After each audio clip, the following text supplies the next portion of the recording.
Yo, what's up mga karami? Panibang vlogger, panibang video na guys. So, andito naman tayo sa Prince Katsu.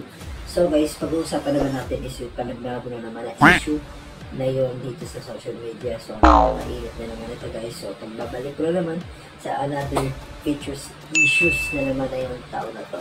So, kamusta lahat yung mga kanang natin, mga ka-rappers natin at pabalik na tayo sa 18 vlogs natin.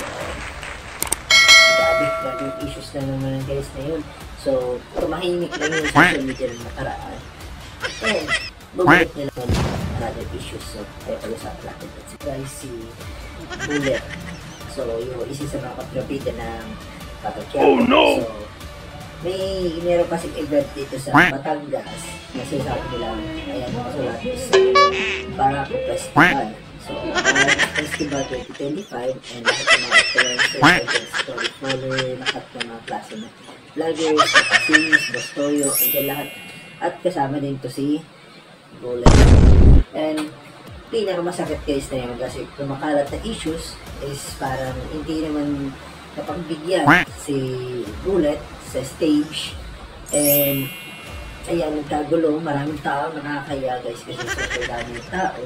At doon siya gumawa ng hindi magandang imahe sa harapan ng mga taga-Batangas. So, sipin yung mga taga-Batangas faces.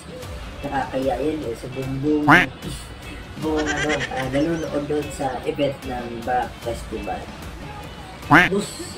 Si Boss Bullet is nagpakitang gilas, o sabihin natin nagpakita ng hindi maganda imahe sa yung pinakita niya doon sa Barako Festival.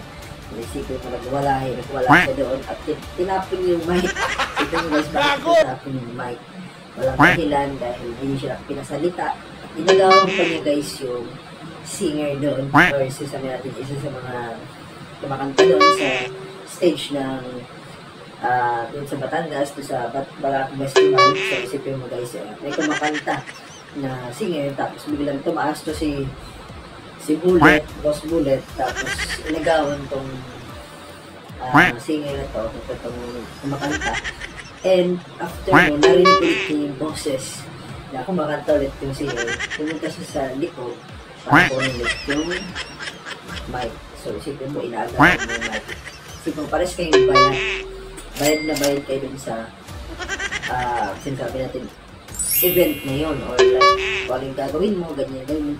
So, kung para sa akin guys, si Boss Bullet, hindi siya professional. So, idol ko sana kita, pero sinirang pagiging image mo as Batang-Quiapo, o sabi natin, image mo dun sa pagiging influencer. Si mga vlogger ka naman, tapos ganyan, ipapaya mo lahat ng mga vloggers ngayon, nakita mo ganyan ng sistema na ginagawa mo. Boss Bullet, so sabi ko lang, ang pangit, sobrang pangit ng ginawa mo doon sa Barako Festival na ginawa mo doon. Pangit guys, yung ginawa ni Boss Bullet doon sa event doon sa Batangas, doon sa Barako Festival. So, napakapangit at napakapangit na image talaga.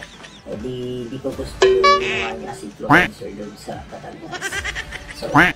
So masasabi ko lang guys dito sa event na to, so worst at parang sabi natin hindi maganda yung Boss Bullet. So idol ko sana siya na MMA fighter, and dahil gagawin niya, nakakaya talaga sa buong mundo or sa buong Batangas sa event na yun. So namin nag-attend, nakita mo yung event na yun guys. So pagkita ko, ang daming tao.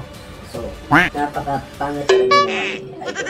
So, para sa akin, so, sana nagustuhan yung videos na to. Sana support nyo to, at ngayon, bagong trending na naman sa social media. And init na naman to. So, sa mga kauragos natin, huwag nyo kalimutan subscribe and like sa bago natin videos.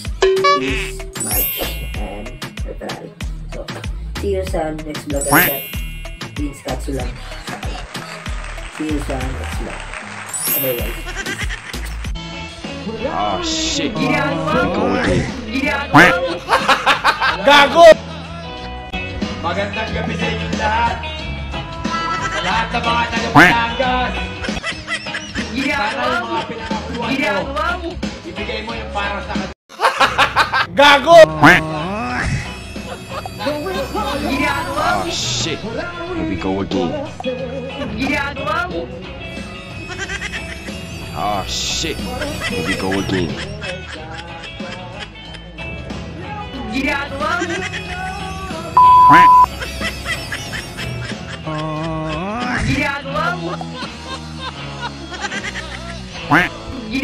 Dahil si Bob Solo, yung best friend niya.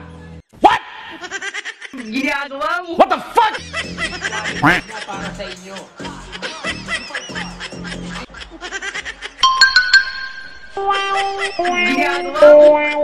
Huwag kayo iiyak.